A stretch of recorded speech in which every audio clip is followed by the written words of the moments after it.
கண்ணியத்திற்குரிய அல்லாஹ்வின் நல்லடியார்களே, நாம் அடிக்கடி சொல்லி வருவதுண்டு, உலக நிகழ்வுகள் எதை காட்டுகிறது என்பதை பலமுறை சொல்லியிருக்கிறோம். இனி வரும் நாட்கள் பெருமானார் ஸல்லல்லாஹு அலைஹி வஸல்லம் அவர்கள் அறிவித்து சென்ற குழப்பங்களுக்குரிய நாட்கள். ஏதோ நாம் அச்சுறுத்துவதற்கு, பயமுறுத்துவதற்கு, இனி ஒரே உலகமே குழப்பமாக இருக்கும் அப்படின்னு ஏதோ நிராசைக்கு சொல்வதல்ல இது. ரசூல் ஸல்லல்லாஹு அலைஹி வஸல்லம் அவர்கள் உலகத்தில் நடைபெறவிருக்கிற குழப்பங்களை சொன்னாங்க. எல்லா ஹதீஸ் நூல்களிலுமே கிதாபுல் ஃபிதன், குழப்பங்கள் என்று ஒரு பாடம் இருக்கிறது, ஒரு அத்தியாயம் இருக்கிறது. உலக அழிவு நாளுக்கு முன் இந்த உலகம் சந்திக்க போகிற எல்லா குழப்பங்களையும் நபி ஸல்லல்லாஹு அலைஹி வஸல்லம் சொன்னாங்க. உலகத்தில் என்னென்ன போர்கள் நடைபெறவிருக்கிறது, பெரிய பெரிய போர்கள் எல்லாம் நடப்பதை பற்றி சொன்னாங்க. எதை அல்லாஹ்வுடைய தூதர் சொன்னாங்களோ நாம் வாழுகிற காலத்தில் நிதர்சனமாக கண்கூடாக பார்த்து கொண்டிருக்கிறோம். இதஹாதா மா வஅதன அல்லாஹு வ ரசூலுஹு, அல்லாஹ்வும் அவனுடைய தூதரும் எதை வாக்களித்தார்களோ அதுதான் நடக்குது. வஸதகல்லாஹு வ ரசூலுஹு, அல்லாஹ்வும் அவனுடைய தூதரும் உண்மையே உரைத்தார்கள். இதையெல்லாம் பார்க்கும்போது வமா ஜாதஹும் இல்லா ஈமானா வ தஸ்லீமா, மோமின்களுக்கு அது நம்பிக்கையை அதிகப்படுத்தும், மோமின்கள் மேலும் கட்டுப்பட தயாராகுவார்கள். இதுதான் நமக்கு பெற வேண்டிய படிப்பினை. கடந்த வாரம் ஒரு ஈமான விபத்து குறித்து சொன்னோம். வெறும் தகவலாக நாம் அதை சொன்னால் அதில் பிரயோஜனம் இல்லை, எல்லாரும் பார்க்குறோம். இந்த வாரம் பார்க்குறோம், ஈரான் இஸ்ரேலுக்கு இடையிலான ஒரு யுத்தம் 6 நாட்களாக தொடர்ந்து நடக்கிறது. இந்த யுத்த செய்திகளை எல்லாம் என்னை விட நீங்கள் அதிகமாக படித்திருப்பீர்கள். நாம் அந்த யுத்த செய்திகளை தகவல்களாக ஒரு செய்தி வாசிப்பாளராக கடந்து போவதல்ல ஜும்மாவுடைய பயான். நாம் இதில் பெற வேண்டிய பாடம் என்ன? இது போன்ற யுத்தங்கள் நடக்கிற போது பெருமானார் சொன்ன அந்த விஷயங்கள், இதை இங்க நபி சொன்னாங்க, நாம் அதை ஈமானிய கண்ணோட்டத்தில் பார்க்கணும், படிப்பினை கண்ணோட்டத்தில் பார்க்கணும். நாம் உலகம் இடங்கள் வாங்குவதில், நிலங்கள் வாங்குவதில், மனைகள் கட்டுவதில் இதில் மூழ்கி கிடக்கிறோம். ஆனால் பாருங்க, ஒரு குண்டில் கட்டடங்கள் எல்லாம் தவிடுபடியாகுது, சாம்பலாகுது, அப்பளம் போல நொறுங்கி போகுது. கஸாவில் அந்த நகரம் எவ்வளவு அழகான நகரம், ஒரு அற்புதமான கடற்கரை நகரம், என்னாச்சு இப்போ? ஒன்று கூட இல்லை, இல்லையா? இன்றைக்கு இஸ்ரேலுடைய கட்டடங்களும், இந்த பக்கம் ஈரான். அப்போ உலகம் அழிவை நோக்கி தான் போகுது என்பதை இதிலிருந்து நாம புரியணும். உலகம் அழிவை நோக்கித்தான் இனி வருகிற காலங்கள் இருக்கும் என்பது தான் இது சுட்டி காட்டுது. எனவே முதல்ல இது நமக்கு ஈமானை அதிகப்படுத்தணும். இனியாவது 2 வார்த்தை எல்லாம் சொல்லுவோம், இதையெல்லாம் எங்கள் நபி சொன்னாங்க, நாங்கள் நம்புகிறோம், ஈமான். இன்னொன்று என்ன? தஸ்லீம். இனியாவது மார்க்கத்துக்கு கட்டுப்படணும். நாம் நம்முடைய வாழ்க்கையை ஹராமான விஷயங்களில், மார்க்க விரோத விஷயங்களில், வீண் வரையங்களில் இப்படியே காலங்களை கடத்தி கொண்டிருந்தோம். இந்த நடைபெறக்கூடிய விஷயங்களாவது உலகம் இனி அழிவை நோக்கி ஆகிரத்துக்காக தயாராக முயற்சிக்க வேண்டும். நம்முடைய எல்லா சிந்தனைகளும் உலகத்தை செம்மைப்படுத்துவதில் தான் நம்முடைய கவனங்கள் எல்லாம். ஒரு வீடு கட்டுவது, ஒரு திருமணம் செய்து நடத்துவது, இதுக்கெல்லாம் ஒரு குறுகிய காலம் போதும். ஆனால் நாம் நிறைய நேரம் எடுக்கிறோம். அருமையானவர்களே, அந்த வகையில் தான் நாம் இந்த யுத்தத்தையும் நாம் பார்க்கணும். இறுதியில் நாம் அது குறித்து சில தகவல்களை சொல்லுவோம். பல முறை நாம் யூதர்களை பற்றி நாம் சொல்லியிருக்கிறோம். யூதர்கள் யஹூத் என்று குர்ஆன் சொல்லுகிறது. யஹூதுனா யாரு? யாக்கூப் அலைஹிஸ்ஸலாமுடைய மகன்களில் ஒருவர், அவருடைய பேர் யஹூதா என்று சொல்லுவாங்க. அந்த யஹூதாவில் உள்ள தால் இருக்கிறது, அது அரபுகள் தாலாக மாற்றி அதைத்தான் யஹூத் என்று சொல்றாங்க. அப்போ யாக்கூப் அலைஹிஸ்ஸலாமுடைய ஒரு மகன் யஹூதாவுடைய வழித்தோன்றல்கள், அவர்களை யஹூத் என்று குர்ஆன் நமக்கு சொல்லுகிறது. இந்த பெயர் எப்படி வந்தது என்பது குறித்து பல காரணங்கள். அதில் ஒன்று யஹூதாவுடைய மகன்கள்.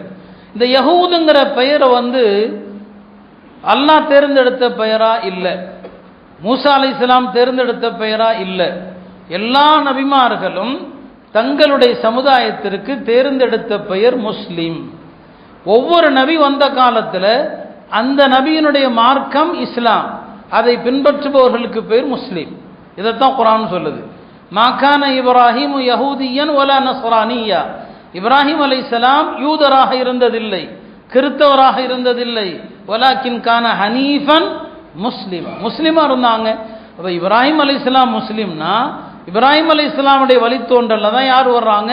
இசாக் அலைஹிஸ்ஸலாம், யாக்கூப் அலைஹிஸ்ஸலாம், மூசா அலைஹிஸ்ஸலாம், இவங்க எல்லாம் முஸ்லீம்கள் தான். அல்லாஹ் தேர்ந்தெடுத்த பெயர் ஈமான் கொண்ட மக்களுக்கு முஸ்லீம். ஆனால் வெவ்வேறு காலகட்டங்களில் வேதங்களை திரித்தவர்கள் யூதர்களும் கிறிஸ்தவர்களும். அப்படி திரித்தவர்கள் தங்களுக்கு யஹூதுங்கிற பேரை அவங்க தங்களுக்கு தேர்ந்தெடுத்தாங்க. அது ஒரு நபருடைய வழித்தோன்றல்களுக்கு பெயர். இஸ்லாம் என்பது யாருடைய வழித்தோன்றலும் அல்ல. இஸ்லாம் என்பது அல்லாஹ்வுடைய புறத்திலிருந்து வந்ததை தவிர இன்னாருடைய வழித்தோன்றல்கள் அப்படிங்கிறதுக்கு இஸ்லாத்தில் இடம் இல்லை. இது அவங்க தேர்ந்தெடுத்ததான் யஹூத் என்பது. இந்த யூதர்களை பற்றி குர்ஆன் திருமறை பல இடங்களில் அவங்கள பற்றி சொல்லுது. அவங்க என்னென்ன குணமுடையவர்கள் என்பதை சொல்லுது. ஒரு ஆச்சரியம் என்ன, குர்ஆனில் ஒரு குறிப்பிட்ட சமுதாயத்தை பெயர் சொல்லி சபிக்கப்பட்டிருக்குதுன்னு சொன்னால் அது யூதர்கள் தான். யூதர்களை தான் குர்ஆன் பெயர் சொல்லி சபிக்குது. லுஇனல்லதீன கஃபரு மின் பனி இஸ்ராயீல் அலா லிசானி தாவூத் வ ஈஸா இப்னு மர்யம். பனு இஸ்ரவேலர்கள் சபிக்கப்பட்டாங்க தாவூத் அலைஹிஸ்ஸலாம் அவர்களாலும் ஈசா அலைஹிஸ்ஸலாம் அவர்களாலும் என்று நாம தினமும் ஓதுறோமே சூரா ஃபாத்திஹா, கைரில் மக்தூபி அலைஹிம். நபி ஸல்லல்லாஹு அலைஹி வஸல்லம் சொன்னாங்க, மக்தூபு அலைஹிம் என்றால் இறை கோபத்திற்குள்ளானவர்கள், இறை சாபத்திற்குள்ளானவர்கள். அவர்கள் யார்? ஹுமுல் யஹூத், அவர்கள் யூதர்கள். வேற எந்த ஒரு சமூகத்தையும் அல்லாஹ் இப்படி குறிப்பா பழிக்கல, சபிக்கல. இந்த ஒரு கூட்டத்தை தான் அல்லாஹ் சபித்தான். அதுக்கு என்னங்க காரணம்? அப்ப நாமளும் கைரில் மக்தூபி அலைஹிம் என்று சூரா ஃபாத்திஹால அந்த சபிக்கப்பட்ட கூட்டத்தை நினைவு கூறுகிறோம் என்று சொன்னா என்ன காரணம்? உலகத்தில் யாருமே செய்யாத அனைத்து காரியங்களையும் செய்ய துணிந்த ஒரு கூட்டம் இவர்கள்.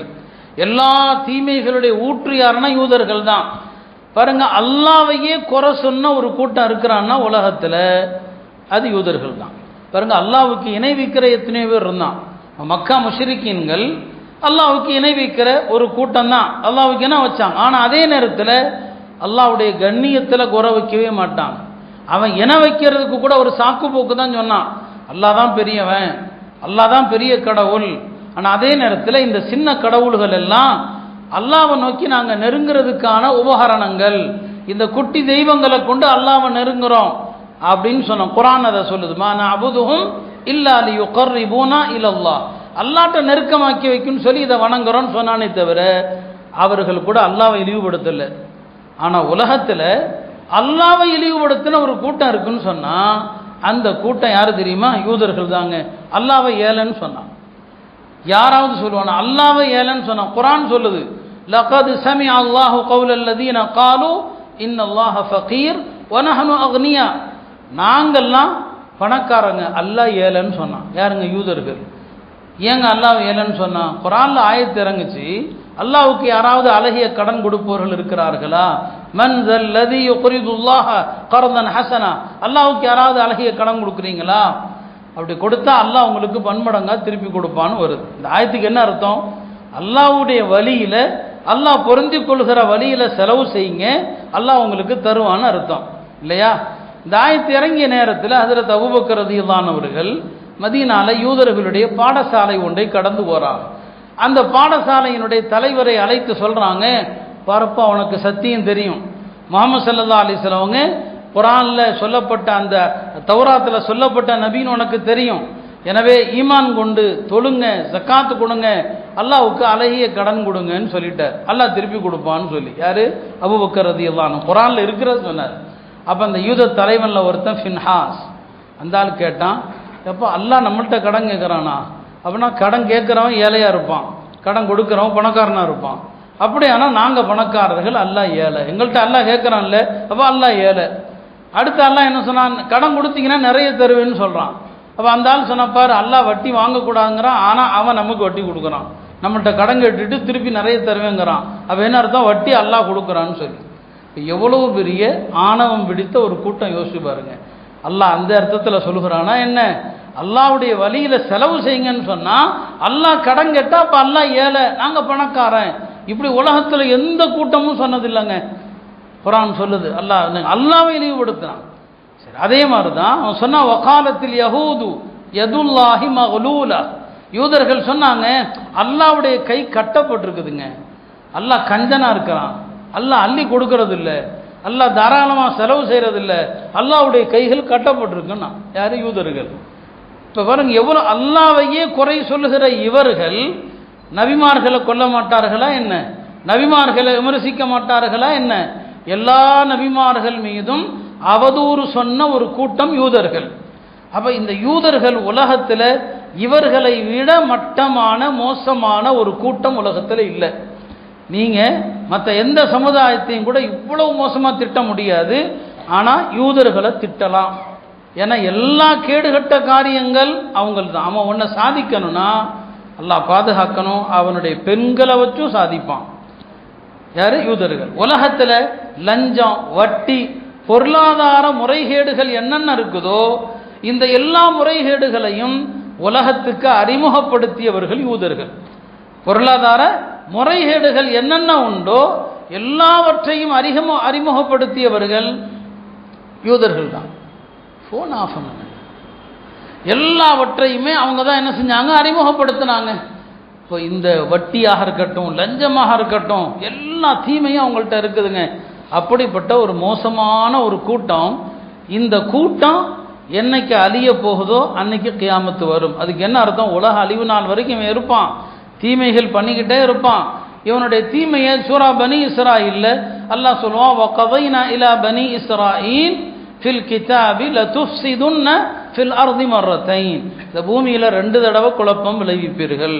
2 தடவைன்னு அல்லாஹ் சொல்றான். அந்த 2 யூதர்கள் செய்த அந்த 2 குழப்பங்கள் என்ன? இந்த 2மே நடந்து விட்டதா? 2 முறை தான் உலகத்தில் யூதர்கள் குழப்பம் செஞ்சாங்களா? இது விஷயத்தில் தஃப்சீரில் ஆழமான கருத்துக்கள் இருக்குது. ஆழமான கருத்துக்கள். ஒன்றை மட்டும் நான் சொல்கிறேன்.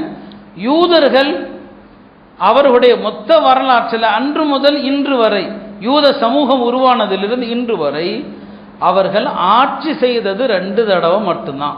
அதுக்கு மேலே அவங்க ஆட்சி செய்யலை. ஒன்று சுலைமான் அலைஹிஸ்ஸலாமுடைய காலத்தில், அவங்களும் அந்த வம்சம் தான். ஆனால் அவங்க நல்ல மக்கள். அவங்களுடைய அந்த வழிகேடர்கள் யாரு? இந்த பின்னால் வந்தவங்க. சுலைமான் அலைஹிஸ்ஸலாமுடைய ஆட்சி தான் யூதர்களுடைய ஆட்சியிலேயே ஆகப்பெரிய ஆட்சி. அவர் உலகத்தை ஆட்சி செஞ்சார். எல்லாவற்றையும் அல்லாஹ் வசப்படுத்தி கொடுத்தான். நேர்மையாக ஆட்சி செஞ்சாங்க. அவங்க ஆட்சி ஒரு ஆட்சி, உலகத்தை ஆண்டாங்க. அதற்கு பிறகு சுலைமான் அலைஹிஸ்ஸலாமுக்கு பிறகு உலக வரலாற்றில் யூதர்கள் ஆட்சி செய்ததே கிடையாது. கடந்த 1948 அமெரிக்கா, ஐரோப்பிய நாடுகளுடைய எல்லா ஒத்துழைப்போடு உருவான ஒரு குட்டி ஒரு நாடு, ஒரு கற்பனை நாடு, ஒரு திருடப்பட்ட நாடு, ஒரு அபகரிக்கப்பட்ட நாடு இஸ்ரேல். இது அமெரிக்காவுடைய துணையில் நிற்குது, ஐரோப்பிய நாடுகளுடைய துணையில் நிற்குது. அவன் கைவிட்டா இந்த நாடும் இருக்காது. இந்த 1948 தான் யூதர்களுக்கான 2வது அரசு உருவாகுது.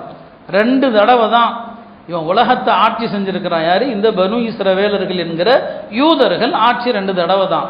ஆனால் உலகத்தில் இவர்கள் அட்டூழியம் செய்தது, உலமாக்கள் சொல்றாங்க, இவர்களுடைய அட்டூழியங்கள் வரலாற்றில் 6 பெரிய அட்டூழியங்கள் என்று எழுதுறான். அல்லாஹ் 2 சொல்றான், ஹதீஸ்ல வரலாற்றில் 6 பெரிய அட்டூழியங்கள். இவங்க ஒவ்வொரு அட்டூழியம் செய்கிற நேரத்திலையும் அல்லாஹ் ஒரு அரசனை அனுப்பி இவர்களை கொத்து கொத்தா அழிப்பான். சுலைமான் அலைஹிஸ்ஸலாமுக்கு பிறகு வந்த ஒரு ஆட்சியாளர் வழிதவறி போய் அட்டூழியம் பண்ணினாங்க. ஏன்னா சுலைமான் அலைஹிஸ்ஸலாம் பைத்துல் மக்திஸை உயர்ந்த முத்துக்களால், மரகதங்களால், மாணிக்கத்தால் கட்டினாங்க. யார்? சுலைமான் அலைஹிஸ்ஸலாம். ஜின்னுகளை வச்சு கட்டினாங்க. அவங்களுக்கு பிறகு வந்த ஆட்சியாளர்கள் தவறு செஞ்சாங்க, அட்டூழியம் பண்ணினாங்க. அல்லாஹ் எகிப்தினுடைய ஒரு அரசனை ஏவி யூதர்களை கொத்து கொத்தா அழிச்சான் அந்த அரசன். பிறகு கொஞ்ச காலம், ஒரு 400 வருஷத்துக்கு பிறகு திரும்ப வந்தாங்க, மறுபடியும் அட்டூழியம் பண்ணினாங்க. அல்லாஹ் புக்து நசர் என்கிற ஒரு ஆட்சியாளனை அனுப்பி அல்லாஹ் இந்த யூதர்களை அழித்தான். இப்படி வரலாற்றில் எப்போதெல்லாம் அநியாயம் செய்வானோ அப்போதெல்லாம் ஒரு அரசனை கொண்டு இந்த யூத கேடு கெட்டவர்களுக்கு அல்லாஹ் அழிவை கொடுத்தான். வரலாறு முழுக்க இதை நீங்கள் பார்க்கலாம். அதே மாதிரி தான் என்னங்க, ஐரோப்பா முழுவதும் பரவி கிடந்தாங்க யூதர்கள், பல நாடுகளில் பரவி கிடந்தாங்க. ஹிட்லர் தான் இந்த யூத மோசமானவன் என்று அறிந்த ஒரே நபர் ஹிட்லர் தான். ஹிட்லரை மோசமான ஆளாக சித்தரித்து வச்சிருக்கிறான். ஹிட்லர் மோசமான ஆளும் கிடையாது, ஹிட்லர் ஒன்றும் சர்வாதிகாரியும் கிடையாது, நல்ல மனுஷன். ஹிட்லர் யூதர்களை அழித்த போது இஸ்லாமிய பல்கலைக்கழகங்களுடைய தாயாக இருக்கிற ஜாமியுல் அஸ்ஹர் யார் ஆதரித்தது தெரியுமா? ஹிட்லரை ஆதரித்தது. ஞாபகம் வச்சுக்கோங்க. ஜாமியுல் அஸ்ஹர் யார் ஆதரித்தது? ஹிட்லர் ஆதரித்தது. உலகம் சொல்லலாம் அவனை கொடுங்கோலன் என்று.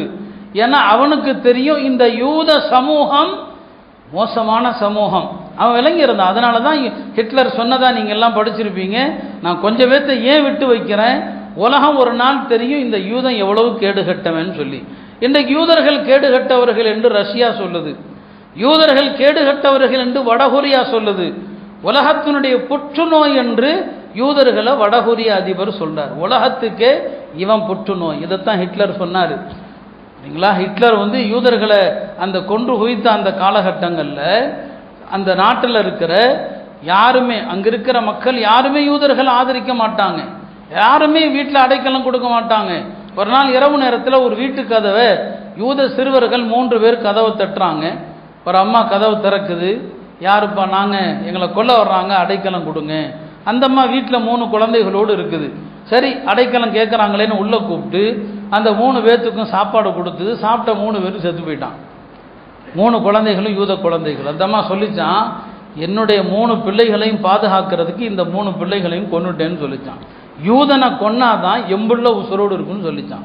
இது ஒரு கதையோ கற்பனையோ, அதான் நிஜம். யூதன் உயிரோடு இருந்தா யூதனிடத்துல வஃபா, வாக்குறுதியை காப்பாற்றுதல் அப்படிங்கிற ஒரு குணமே கிடையாது. உதவி செஞ்சவனையே அழிப்பான். குர்ஆன் அழகா சொல்லுது, அவ குல்லமா ஆஹது அஹதன் நபது, எந்த ஒப்பந்தம் செஞ்சாலும் மீறுவார்கள் யூதர்கள். அதனால தான் நீங்க பாருங்க, ரசூல் ஸல்லல்லாஹு அலைஹி வஸல்லம் ரஹ்மத்துல் லில் ஆலமீன் இல்லையா, பெருமானார் ஸல்லல்லாஹு அலைஹி வஸல்லம் கருணையின் உருவாங்க. எவ்வளவு இடையூறு செய்த மக்கா முஷ்ரிக்கீன்களை எல்லாம் மன்னிச்சாங்களே இல்லையா, உடம்புல குடலை தூக்கி போட்டாங்க, எல்லாத்தையும் மன்னித்தாங்க. நபி ஸல்லல்லாஹு அலைஹி வஸல்லம் வாழ்க்கையில் ஒரு எதிரியை பழிவாங்கிற நேரத்தில் கடுமையாக தண்டித்தார்கள் அப்படின்னு சொன்னால் அது யூதர்கள் பனு குறைதாவுடைய கூட்டத்தை தான். ஹிஜ்ரி 5ஆம் ஆண்டு மதீனாவில் வாழ்ந்து வந்த பனு குறைதா கூட்டம் ஒப்பந்தத்தை முறிச்சிட்டாங்க. நபி ஸல்லல்லாஹு அலைஹி வஸல்லம் கோட்டையை முற்றுகையிட்டு அவங்களையெல்லாம் வலிக்கு கொண்டு வந்தாங்க. இந்த யூதர்களை என்ன செய்யலாம் அப்படின்னு முடிவெடுக்கணும். நபி ஸல்லல்லாஹு அலைஹி வஸல்லம் அவங்க அந்த முடிவெடுக்கிற விஷயத்தை ஒரு சஹாபி சாத் இப்னு முஆத், அது ஒரு காரணம், ஒரு வரலாற்று பின்னணி, அவர்கிட்ட கொடுத்துட்டாங்க. அவர் அப்போ நோய்வாய்ப்பட்டிருக்கிறாரு. ஹந்தக் போரில் காயமடைந்து அவரால் வர முடியல. ஒரு குதிரையில், வெள்ளை குதிரையில் ஏற்றி அவரை கொண்டு வரப்படுது. சாத் இப்னு முஆத் ரலியல்லாஹு அன்ஹு அவர்கள் குதிரையிலிருந்து இறங்கும் போது பெருமானார் ஸல்லல்லாஹு அலைஹி வஸல்லம் சொல்லுவாங்க, கூமு இலா சய்யிதிக்கும், உங்களுடைய தலைவர் வர்றாரு. அன்சாரிகளுக்கு சொன்னாங்க, அவரை போய் வரவேற்று அழைத்து வாருங்கள். பெருமானார் சொன்னாங்க, இந்த பனு குறைலா யூதர்களை என்ன பண்ணலாம், நீங்கள் தீர்ப்பு சொல்லுங்கள். அவர் சொன்னார், யார சொல்லலாம், என்னுடைய தீர்ப்பு தான் இறுதியானதா. ஆமாம், நீங்கள் என்ன சொல்கிறீங்களோ அதுதான். இப்போ அவங்க சொன்னாங்க, யூதர்கள் எனக்கு நட்பு கூட்டம், இவங்க அறியாமை காலத்தில் எங்களோடு பழகிய கூட்டம் தான்.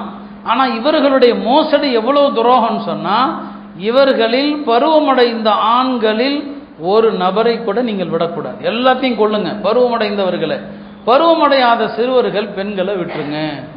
பெருமானார் என்ன சொன்னாங்க சரியுமா, லக்கத் ஹக்கம்த பைனஹும் பிஹுக்மில்லாஹ், நீர் அல்லாஹ்வுடைய தீர்ப்பை சொல்லியிருக்கிறீர், இதான் அல்லாஹ்வுடைய முடிவுன்னு சொல்லி யூத ஆண்கள் அத்தனை பேரும் நிறுத்தி கொல்லப்பட்டாங்க. வயது வந்தவனா இல்லையான்னு தெரியலன்னு சொன்னால் அவருடைய மர்ம உறுப்புகளில் முடி இருக்குதா இல்லையான்னு பார்த்து கொல்லப்பட்டாங்க. இதெல்லாம் நமக்கு தெரியல, என்னடா இவ்வளவு கடுமையான்னு சொல்லி. இந்த யூதர்கள் அவ்வளோ மோசமானவங்க, அவ்வளோ மோசமானவர்கள். ஹிட்லர் செய்ததுன்னா அது அவருக்கும் தெரியும், அல்லாஹ்வுடைய தூதர் அப்படி தான் யூதர்கள் விஷயத்தில் இரக்கமே காட்டக்கூடாதுன்னு சொல்லி முடிவெடுத்தாங்க.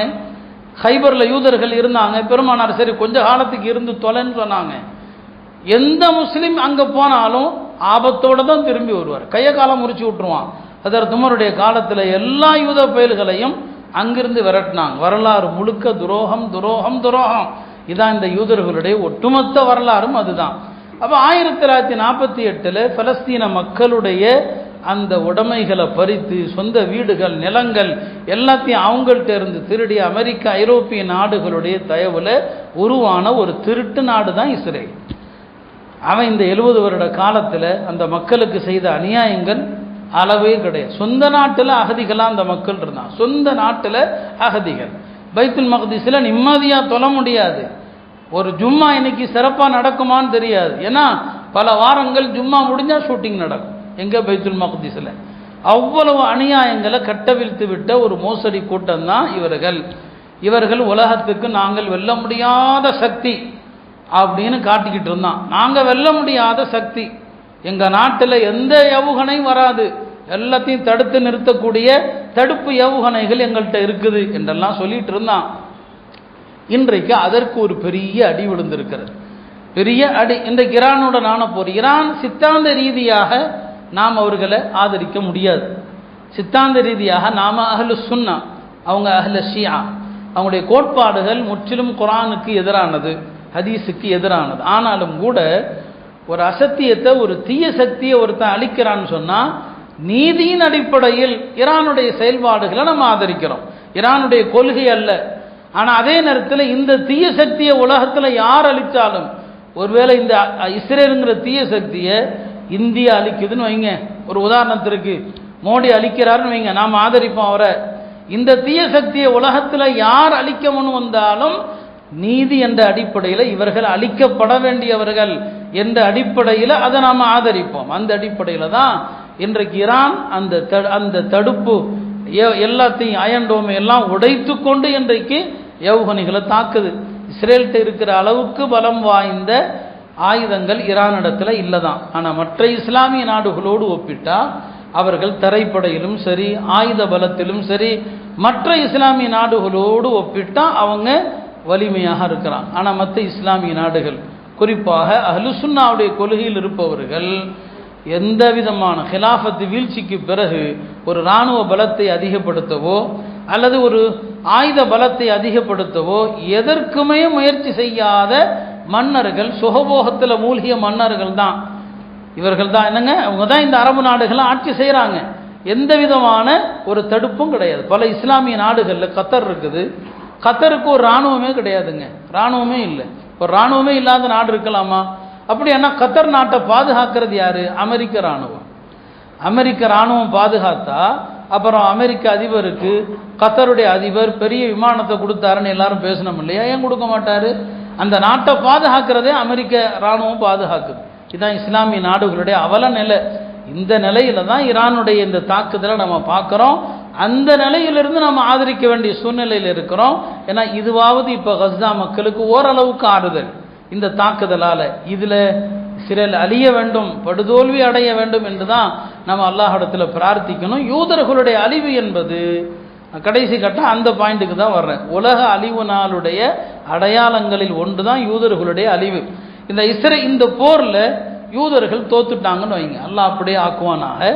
யூதர்கள் தோத்துட்டான்னா அவன் எல்லாரும் உலகத்துக்கு பல நாடுகளுக்கு ஓடி போயிடுவான், பல நாடுகளுக்கு ஓடி போயிடும். சொல்லப்படுது யூதர்கள் இஸ்ரேலில் ஒவ்வொரு நாளும் பயத்தில் தான் இருக்கிறான், இன்னைக்கு இருந்தாலும் இந்த மண்ணிலிருந்து நாம் விரட்டப்படுவோம்னு சொல்லி. அப்படி விரட்டப்பட்டால் எங்கே போகலாம்? இப்போவே பல நாடுகளோடு ஒப்பந்தம் போட்டு வச்சுருக்கிறான், அதில் இந்தியாவும் ஒன்று. அங்கிருந்து விரட்டப்பட்டால் எங்கெங்கே போகலான்னு சொல்லி பல நாடுகளோடு ஒப்பந்தம். இந்தியாவும் அதில் ஒன்று. இங்கே வந்தால் பெரிய ஆபத்து நமக்கு. அவன் இப்போவே அதுக்கெல்லாம் ரெடியாக தான் இருக்கிறான். அங்கிருந்து அவர்கள் விரட்டப்படுவாங்க. அது கியாமத்துக்கு முன்னால் நடக்கும். இஸ்ரேலிலிருந்து அவர்கள் விரட்டப்பட்டு பைத்துல் மக்திஸ் வெற்றி கொள்ளப்பட்ட பிறகு கியாமத்துடைய நெருக்கம், கியாமத்து நாள் நெருங்கி வரக்கூடிய நேரத்தில் பல அடையாளங்கள், மஹதி வருவாங்க, ஈசா அலைஹிஸ்ஸலாம் வருவாங்க, கடைசியில் தஜ்ஜாலும் வருவான். அந்த தஜ்ஜால் வரக்கூடிய நேரத்தில் இந்த யூதர்கள் எல்லாருமே இஸ்பஹான்கிற ஒரு நகரத்தில் தான் ஒன்று சேர்ந்திருப்பான், இஸ்பஹான்கிற ஒரு ஊரில் ஒன்று சேர்ந்திருப்பான். தஜ்ஜால் வரும்போது இந்த யூதர்கள் எல்லாம் அவனுடைய அணியில் போய் சேர்ந்துக்குவான். தஜ்ஜாலை பின்பற்றக்கூடியவர்கள் 2 பேருன்னு சொன்னாங்க நபி ஸல்லல்லாஹு அலைஹி வஸல்லம். ஒரு ஹதீஸில் சொன்னாங்க, தஜ்ஜால் வருவான், மதீனாவுக்கு பக்கத்தில் இருக்கிற மர்ரு கனாத் என்ற ஒரு இடத்திற்கு வருவான். தஜ்ஜால் வருவான், வஹது மலையிலையும் ஏறுவான். ஆனால் மதீனாவை சுற்றி மலக்குகளாக நிற்பாங்க. அவனால் மதீனா மண்ணை என்ன செய்ய முடியாது, தொட முடியாது. அப்போ மதீனாவில் 3 முறை நிலநடுக்கம், பூமி அப்படியே குலுங்கும், 3 தடவை குலுங்கும். அந்த குலுக்கத்தில் 3 தடவை ஏற்படுகிற நிலநடுக்கத்தில் மதீனாவில் இருக்கிற முனாஃபிக்குகள், ஆண்கள் பெண்கள், பாவிகள் ஆண்கள் பெண்கள் எல்லாரும் மதீனா விட்டு வெளியே போய் தஜ்ஜாலோடு சேர்ந்துக்குவான். அதில் அதிகமாக யார் போவாங்கன்னா பெண்கள் தான் போவாங்களாம். ஞாபகம் வச்சுக்கங்க, தஜ்ஜாலை பின்பற்றக்கூடிய கூட்டம் யாருன்னா பெண்கள் தானா. அப்போ ஒவ்வொரு ஆணுமே தான் வீட்டுக்கு ஓடி போய், ஹதீஸ் முஸ்னத் அஹமதில் வருது, ஒவ்வொரு ஆணும் வீட்டுக்கு போய் தான் மனைவி, தன்னுடைய தாய், தன்னுடைய மகள், தன்னுடைய சகோதரி, தன்னுடைய மாமி எல்லாத்தையும் கைத்தால வீட்டுக்குள்ளே கட்டி வச்சுருவானா. ஏன்னா விட்டா இவளுக்கு எல்லாரும் தஜ்ஜால் பின்னால் போயிடுவாங்க. ஏன்னா பெண்கள் தஜ்ஜாலிய குழப்பத்துக்கு பின்னால் போக தான் தயாராக இருக்கு. இன்றைய சமூக வலைத்தளங்களில் பாருங்கள், முஸ்லீம் பெண்கள் இந்த தஜ்ஜாலிய ஃபித்னாவுக்கு பின்னால் தானே நிற்கிறாங்க. முஸ்லீம் பெண்கள் வெக்கத்தை விட்டுட்டு இஸ்லாமிய கண்ணியத்தையும் கௌரவத்தையும் மானத்தில் பறக்க விட்டு என்னென்ன செஞ்சிட்டு இருக்கிறாங்க. எனக்கு பொது வெளியில் முஸ்லீம் பெண்களுடைய கலாச்சாரத்தை பாருங்க. அப்போ இந்த ஹதீஸில் அதை தான் சொன்னாங்க, தஜ்ஜால் வரும்போது பெண்கள் பெருங்கூட்டமாக போயிடுவாங்க, ஒவ்வொரு ஆணும் தான் வீட்டு பெண்களை வீட்டில் கட்டி போட்டு வச்சுருப்பான்னு சொன்னாங்க. அப்போ அந்த காலகட்டம் வரும், தஜ்ஜால் வரும்போது அவன் மதீனாவுக்குள்ளே போக முடியாது. அங்கிருந்து தன்னுடைய சகாக்களோடு வரும்போது தான் யூதர்கள் அவனோடு சேர்ந்துக்குவாங்க. தஜ்ஜாலை எதிர்த்து ஈசா அலைஹிஸ்ஸலாம் போர் செய்வாங்க. அந்த காலகட்டத்தில் நடக்குமா இது? இந்த ஹதீஸில் சொல்லப்பட்டது. பெருமானார் சொன்னாங்க, லா தகூமு ஸாஅ, கியாம நாள் வராது, எது வரைக்கும் ஹத்தா துகாத்திலுல் யஹூத், நீங்கள் யூதர்களோடு போர் செய்வீங்க. உடனே ஃபயக்தபி உல் யஹூதி வரா அல் ஹஜரி வஷ்ஷஜர், ஒரு மரத்துக்கு பின்னால் பாறைகளுக்கு பின்னால் யூதம் ஒளிஞ்சுக்குமா. அந்த பாறைகளையும் மரங்களும் பேசும். பாருங்க, உலகத்தில் உள்ள படைப்புகள் எல்லாம் யூதனை வெறுக்குது, மரங்கள் வெறுக்குது, பாறைகள் வெறுக்குது. அப்படியானா அவன் எவ்வளவு கேடுகட்ட சமுதாயமாக இருப்பான். அந்த பாறைகள் எல்லாம் மரங்கள் எல்லாம் முஸ்லீம்களை கூப்பிடுமா, யா முஸ்லீம், முஸ்லீமே, யா அப்துல்லா, அல்லாவுடைய அடியாரே, ஹாதா யஹூதியுன் கல்வி, எனக்கு பின்னால் அந்த யூத போய் உட்கார்ந்துருக்கான், தஆல் ஃபக்துல்ஹு, வந்து அவனை கொல்லுன்னு சொல்லும். எல்லாமே உலகத்தில் உள்ள எல்லாமே அவனுக்கு எதிராக சாட்சியம் சொல்லும், ஒரு மரத்தை தவிரன்னு சொன்னாங்க. ஹர்கத் என்று சொன்னால் தமிழில் உடைமரம்னு சொல்லுவாங்க. அது முட்புதர்கள் நிறைந்த ஒரு மரம், மேலே அப்படி குடம் மாதிரி விரிஞ்சு இருக்கும் அந்த மரம். இன்றைக்கும் பலஸ்தீனத்தில் அபகரிக்கப்பட்ட அந்த இஸ்ரேலுங்கிற திருட்டு நாட்டில் அவன் நிறைய இந்த மரத்தை நட்டி வச்சிருக்கிறான். ஏன்னா அவனை பாதுகாக்கிற மரம் இது என்று அவனுக்கு தெரியுது. இந்த ஹதீஸை அவனும் நம்புறான். மரனுங்க குடம் மாதிரி விரிஞ்சு நிற்கிற ஒரு மரம், அந்த மரம் தான் பாதுகாக்கும், மற்ற எல்லாமே அவனுக்கு எதிராக சாட்சி சொல்லும். மொத்தமாக யூதம் அழிக்கப்பட்ட பிறகுதான் அப்புறம் ஈசா அலைஹிஸ்ஸலாம் இறப்பாங்க. இந்த உலக அழிவு நாள் அதுக்கப்புறம் தான் வரும். அப்போ யூதர்களுடைய அழிவு தான் உலகமும் கடைசியில் முடிவுக்கு வருவதற்கான பெரிய அடையாளங்கள்ல அதுவும் ஒன்று. அந்த யூதர்களுக்கான அழிவுங்கிறத ஆரம்பித்து விட்டது. இந்த போர் அது கடைசியில் எங்கே போய் முடியும் நமக்கு தெரியாது, உலக போராக மாறுமா என்று தெரியாது.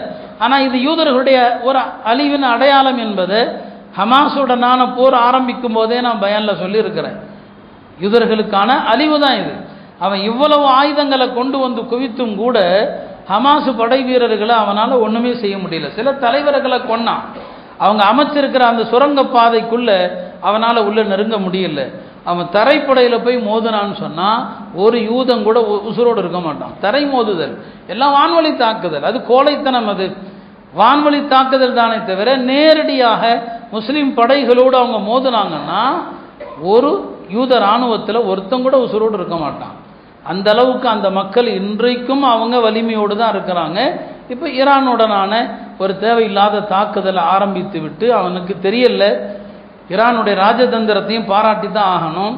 இவர்கள் எங்கே குண்டு மலை பொழிஞ்சாங்களோ இஸ்ரேல் என்ன நினச்சிக்கிட்டான்னு சொன்னால் அவர்களுடைய அணு ஏவுகணைகளை தாக்கிட்டதாக.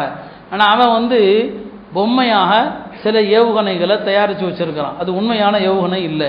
இவன் அந்த இடத்துல குண்டை போட்டு அதை அழிச்சிட்டோன்னு நினச்சிக்கிட்டான், எல்லாத்தையும் முடிச்சிட்டோன்னு சொல்லி. அப்போது ஒரு இஸ்லாமிய அரசுக்கு ராஜதந்திரங்களும் தேவை. பெருமானார் ஸல்லல்லாஹு அலைஹி வஸல்லம் அவங்களும் ஒரு மிகச்சிறந்த ராஜதந்திரியாகத்தான் இருந்தாங்க. அது இன்றைய இஸ்லாமிய நாட்டை ஈரானை தவிர வேறு யாரிடம் இல்லை. அதான் பெரிய கைசேதம்.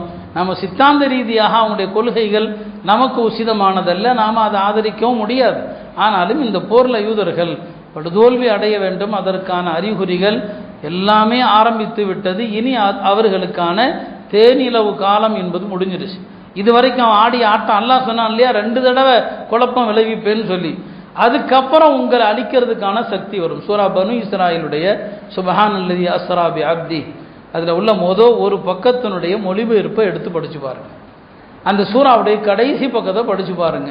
இன்னைக்கு என்ன நடக்குதோ அதெல்லாம் வருது. அல்லாஹ்வே சொல்கிறான், கடைசியில் இவங்களுக்கு எப்படி அழிவு வரும், எல்லாத்தையும் கொண்டு போய் மொத்தமாக அங்கே வைப்போம். எங்கே இஸ்ரேலில் ஃபைதா ஜாஅ வஅதுல் ஆஹிரா ஜினா பிக்கும் லஃபீஃபா, எல்லாத்தையும் மொத்தமாக கொண்டு வந்து வச்சா தானே மொத்தமாக அழிக்கலாம். மொத்த அழிவு யூதர்களுக்கு வரப்போவது தான் இதை காட்டுகிறது. எனவே அருமையானவர்களே, உலகத்தில் இனி குழப்பங்கள், பெரிய பெரிய யுத்தங்கள், அறிகுறிகளுடைய காலம் இது. நாம் எல்லா விஷயங்களையும் ஒரு செய்தியாக தகவலாக பார்க்காம நாம் இதையெல்லாம் அருமைக்கு தயாரிப்பாக தான் பார்க்கணும். யாருக்கு எப்போ என்ன நடக்கும், எந்த நேரத்தில் யாருக்கு எந்த ரூபத்தில் மரணம் வரும் தெரியாது இல்லையா? இப்போ ஈரானில் தாக்கப்பட்ட அந்த இதில் 38 விஞ்ஞானிகள் என்று நினைக்கிறேன், அவங்க மூத்தாயிட்டாங்க. இப்போ இப்படியான ஒரு மரணம் வரும் என்று அவர்கள் எண்ணி இருப்பார்களா? இப்படி தான் உலகம் முழுக்க எங்கே என்ன நடக்க போகுதுகிறது என்று தெரியாத ஒரு காலத்தில் இருக்கிறோம். இனியும் நம்முடைய எல்லா முயற்சிகள், முனைப்புகள், வியாபாரம், உலகம், கட்டடம், நிக்காக என்கிற இதிலே இல்லாமல் நம்முடைய சிந்தனைகளை மாற்றுவது, அல்லாஹ் ஒரு ரசூல் வாக்களித்த எல்லாமே கியாமத்துக்கு முன்னால் நடக்க போகுது. மஹ்தி அலைஹிஸ்ஸலாம் விரைவில் வரக்கூடிய காலம் நெருங்கிடுச்சு. அல்லாஹ் நம்மை எல்லா குழப்பங்களிலிருந்தும் ஃபித்னாக்களிலிருந்தும் பாதுகாப்பானாக. யூதர்களுடைய அழிவை நம் கண்முன்னால் அல்லாஹ் காட்டுவானாக.